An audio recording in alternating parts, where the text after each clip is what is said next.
So, in today's video, we are going to talk about 15 tips that helped me score 8 bands in IELTS speaking.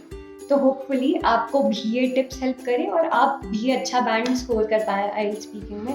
तो सबसे पहले तो मैं ये कहना चाहूँगी कि बिल्कुल भी मुश्किल नहीं होता है स्पीकिंग का टेस्ट।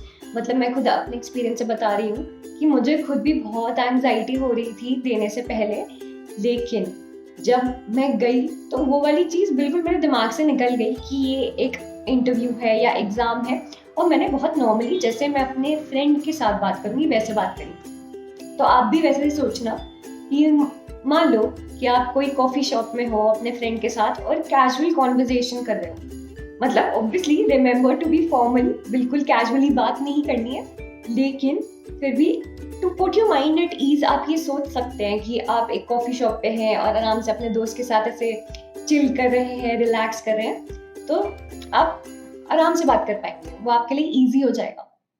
तो सबसे पहला टिप हमारा इसी से रिलेटेड है कि be confident.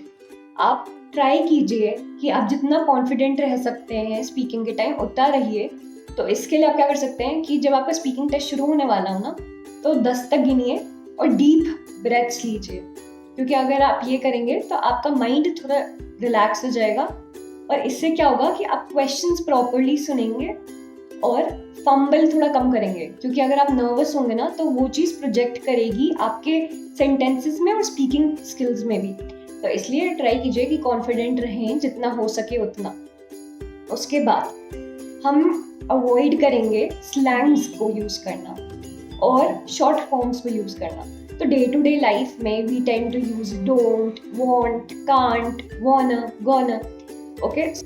So try to avoid using these short forms and rather use the entire word, जैसे कि do not, want to, going to, want to।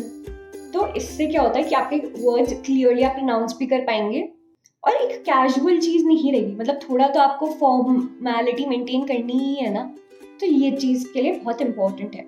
उसके अलावा स्लैंग्स जैसे कि चिल हो गया, सेम हियर हो गया, स्टफ हो गया, तो ये वाले वर्ड्स जो हम ऐसे ही normally day to day life में यूज़ कर लेते हैं, तो ये सारे स्लैंग्स यूज़ नहीं करने हैं, हमें यहाँ पे प्रॉपर इंग्लिश अपनी शोकेस करनी है। इसके बाद थर्ड पॉइंट जो हमारा है कि आपका जो बॉडी लैंग्वेज होना चाहिए वो भी फॉर्मल होना चाहिए। तो जैसे कि अभी आपको दिख रहा होगा कि मैं काफ़ी हैंड मूवमेंट्स कर रही हूँ, तो ऑब्वियसली ये एक कैजुअल कॉन्वर्जेशन चल रही है तो ये हो रहा है, लेकिन आपको वहाँ पे ये नहीं करना। You should keep your hands on the table. आपको अपने जो लेग्स हैं ऐसे फोल्ड करके नहीं बैठने हैं या फिर इधर उधर नहीं रखने, नॉर्मली रखिए, बैक स्ट्रेट रखिए, ताकि एक फॉर्मल एटीट्यूड दिखे एग्जामिनर को आपका। और आप अगर ये चीज़ें रखेंगे तो अपने आप फॉर्मल स्पीच भी निकलेगी। इसके बाद फोर्थ टिप पे चलते हैं कि don't repeat words, rather use synonyms. तो जैसे कि मैं एक एग्जांपल देती हूँ कि यस हो गया, यस हम सबसे ज़्यादा यूज़ करते हैं, तो बारी बारी यस को यूज़ करने की जगह हम दूसरे सिनोनिम्स यूज़ कर सकते हैं उसके, जैसे कि certainly, of course, surely, definitely. तो आप इन सिनोनिम्स से रिप्लेस करेंगे तो आपकी वोकैबुलरी दिखेगी एग्जामिनर को। तो फिर ये डिपेंडिंग ऑन द कॉन्टेक्स्ट आप यूज़ कीजिए कि ये भी होना चाहिए कि कॉन्टेक्स्ट के अकॉर्डिंग ही यूज़ हो रहा है, कहीं पे भी कुछ भी यूज़ नहीं हो रहा है। तो हमारी फिफ्थ टिप है डू नॉट यूज़ टेम्पलेट्स। तो अगर कोई भी आंसर है उसको आपको मेमोराइज बिल्कुल भी नहीं करके जाना है और कोई भी टेम्पलेट यूज़ नहीं करना है, क्योंकि फॉर एग्जाम्पल उन्होंने आपसे पूछ लिया कि वेयर डू यू लिव या फिर tell me something about yourself, तो इसमें आपका अगर कोई मेमोराइज्ड आंसर होगा तो दिख जाएगा एग्जामिनर को, तो ये वाली चीज़ बिल्कुल नहीं करनी है। और कोई भी मतलब बहुत जगह पे आपको टेम्पलेट्स भी बता देते हैं कि आप यही टेम्पलेट फॉलो करो तो फिर आप अच्छा स्कोर कर पाओगे, लेकिन ऐसा बिल्कुल भी नहीं है। जितना नेचुरल हो सके उतना रखना है, क्योंकि एग्जामिनर को तो आराम से पता लग जाएगा अगर आपने कुछ भी याद कर रखा है पहले से। तो फिर बात करते हैं हमारी सिक्स्थ टिप की कि ट्राई टू यूज़ कनेक्टर्स। तब कनेक्टर्स क्या होते हैं, कोई भी दो सेंटेंसेस को लिंक करने के लिए अगर हम कोई वर्ड यूज़ करते हैं तो उसको कहते हैं कनेक्टर। जैसे कि therefore, whereas, if, yet, so, since. तो ये वाले वर्ड्स को अगर आप यूज़ करेंगे तो दो सेंटेंसेस को लिंक करने के लिए, तो एक कॉम्प्लेक्स सेंटेंस स्ट्रक्चर बनता है जो कि आपकी ग्रामेटिकल रेंज को दिखाता है। तो फिर ये यूज़ करना बहुत इंपॉर्टेंट है। इसके बाद हम बात करते हैं हमारी नेक्स्ट टिप की, जो है कि यूज़ PPF। अगर कहीं पे भी आप फंस रहे हैं, आपको समझ नहीं आ रहा कि अब क्या बोलना चाहिए, तो अब बस सोचिए उस टॉपिक के बारे में, उसका पास्ट, उसका प्रेजेंट और उसका फ्यूचर। तो अपने आप थॉट्स आएंगे और आप इसको आराम से बोल पाएंगे। नेक्स्ट जो हमारी टिप है वो है don't use words that do not make sense. तो बहुत बार क्या होता है कि हम अपनी वोकैबुलरी वास्ट दिखाने के चक्कर में कुछ कुछ ऐसे वर्ड्स यूज़ कर लेते हैं जिनके मीनिंग के बारे में हम भी श्योर नहीं होते, तो वो कभी कभी उनका यूज़ इनअप्रोप्रिएट हो जाता है। तो अगर आप किसी वर्ड के मीनिंग के बारे में 100% श्योर हैं, तभी उस वर्ड को यूज़ कीजिए। नेक्स्ट टिप है रिकॉर्ड योरसेल्फ। तो जैसे हमारा सेकेंड पार्ट होता है स्पीकिंग का, उसमें क्यू कार्ड्स होते हैं, तो आप उनका टॉपिक आपको कहीं पे भी मिल जाएगा, ऑनलाइन मिल जाएगा, आप वो टॉपिक्स देख सकते हैं और ट्राई कीजिए कि आप अपने आप को रिकॉर्ड करें। और फर्स्ट पार्ट के लिए भी बहुत सारे इंटरव्यूज़ भी यूट्यूब पे डले हुए हैं, तो आप वो वीडियोस पॉज कीजिए क्वेश्चन सुन के और अपने आप को रिकॉर्ड कीजिए अपने आंसर को, और फिर उसका वापस सुनेंगे तो आपको पता लगेगा कि आपने क्या क्या गलतियाँ की, आपकी क्या प्रोनाउंसिएशन मिस्टेक थी, ग्रामेटिकल एरर था, वोकैबुलरी मिस्टेक थी, और क्या क्या एरियाज ऑफ इम्प्रूवमेंट हो सकते हैं। तो ये बहुत इंपॉर्टेंट है। इसके बाद प्रैक्टिस स्पीकिंग इन इंग्लिश। तो आप जितना ज़्यादा बात करेंगे ना इंग्लिश में, उतनी ज़्यादा आपकी प्रैक्टिस होगी।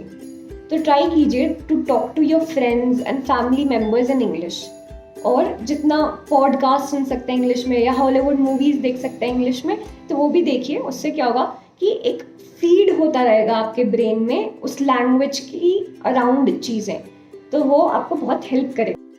तो अब हमारी जो नेक्स्ट स्टेप है वो है to be calm and listen to the questions carefully.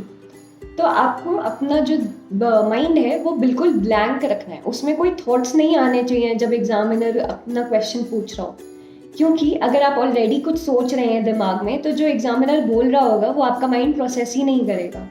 तो आपको उस टाइम पे बिल्कुल काम रहना है और अपने माइंड को ब्लैंक रखना है।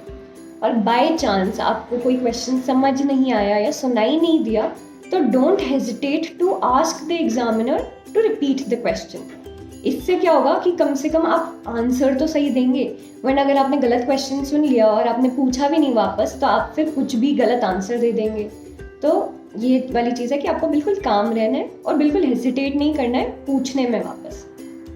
इसके बाद जो हमारी नेक्स्ट टिप है, don't hesitate to correct your answers. तो अगर आपने कोई गलत आंसर दे दिया और आपको इंस्टेंटली रियलाइज़ हो गया कि ये तो आपने शायद गलत बोल दिया, तो फिर आप उसको करेक्ट कर सकते हैं, उसमें कोई दिक्कत नहीं है। Just say that sorry, what I meant was, and then correct your answer. इसमें कोई भी दिक्कत नहीं है। इससे एग्जामिनर को पता लगेगा कि आपको पता है कि what is right and what is wrong, तो आप अपने आप को बिल्कुल करेक्ट कर लीजिए। इसके बाद नेक्स्ट टिप है to expand and elaborate your answers. तो पार्ट वाइज बात करते हैं। हमारा जो फर्स्ट पार्ट होता है उसमें आपको कुछ बहुत लंबा बोलने की ज़रूरत नहीं है, अगर आप 2 लाइन में भी आंसर दे रहे हैं तो काफ़ी है। लेकिन पार्ट 2 और पार्ट 3 लंबे होते हैं, तो उसमें आपको अपने जो थॉट्स हैं उनको भी एक्सपैंड करना है, और जो आप आंसर्स दे रहे हैं उसको एलैबोरेट करना और जस्टिफाई करना है। सिर्फ येस और नो में आंसर नहीं देना है, आपको रीजनिंग भी देनी है।